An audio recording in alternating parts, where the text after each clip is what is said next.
હવે આપણે આવી રીતે કરી દેવાનું. હવે આ નાન બનાવું છું ઓવર શેપમાં. ઓવર લાગતા નથી મમ્મી. રાઉન્ડ લાગે છે. બસ આ બાજુથી લાંબા કરે એટલે આમ થઈ જાય.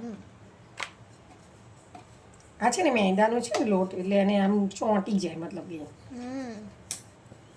અને એમાં પાછો કોરો લોટ પણ નથી લેવાનો એટલે જો ઓવર થઈ ગઈ ઓવર શેપ. હવે આપણે આ કલોંજીને અંદર એડ કરવાની છે. જો કલોંજી પછી અંદર આ કોથમીર છે એની અંદર એડ કરશું.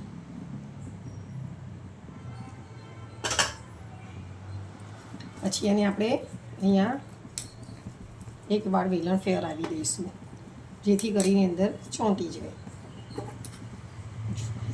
પછી આને છે ને આપણે શું કરવાનું છે ખબર છે? આ ઊંધી કરી નાખવાની છે આમ નાનને. અને આની અંદર આવે પાણીવાળો હાથ કરીને લગાવી દેવાનો છે.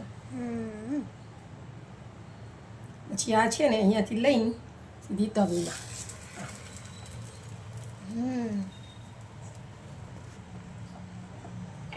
હવે મીડિયમ ગેસ ઉપર રાખવાની છે. હવે આપણે મીડિયમ ગેસ ઉપર શેકાવા દઈશું. જો બબલ્સ બને છે ગાઈસ, તમે જોઈ શકશો. જો ધ્યાનથી જો બહુ થાય ને બહુ મોટા થવા લાગ્યા બબલ્સ.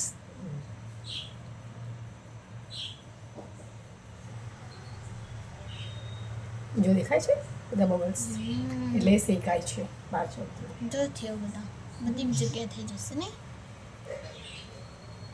જો દેખાય છે બબલ્સ. હવે છે ને આને આ પાછળની સાઈડમાં બધા બબલ્સ ફરી ગયા છે એટલે મતલબ પાછળની સાઈડ શેકાઈ ગઈ છે. હવે આને આપણે આગળ શેકીશું એટલે આને ઊંધી કરી દઈશું તવીને. જો ગાઈસ તમે જોઈ શકશો. જો ધીરે વાડે ઘરે જોતું રહેવાનું એને બળી જાય ને. પછી બળી જાય એને મજા ના આવે. પછી આમ હલાવતા રહે. હા રાઉન્ડ શેપમાં હલાવતા રહેવાનું એટલે ચારે બાજુ શેકાય. થઈ ગયો. એક સાઈડમાં કાચી છે એટલે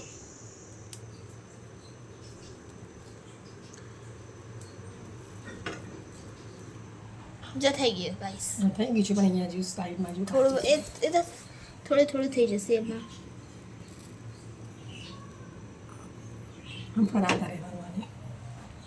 જો આ થઈ ગયું છે આપણે. મમ્મી હવે આ તો છે ને હવે તારે એક કામ કરવાનું. આ સગડી આપણે એક તો બગડી ગઈ છે તો તું નવી લઈ દેજે દિવાળીમાં.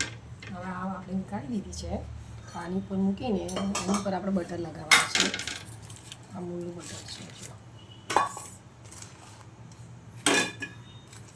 હા ને મમ્મી હવે તો દિવાળીમાં હવે ઓફર ચાલશે તો થોડી સગડી લઈ લેજે સારી. બગડી ગઈ છે નહીં. જો આ જે છે ને બટર લગાવી દીધું છે. હા ને મમ્મી. ઓકે જો ગાઈસ તમે જોઈ શકો છો કેવી છે નાન. અને તમારે બી ખાવી તો આવી જજો ગાઈસ. આપણે ના નહીં પાડતા ગાઈસ.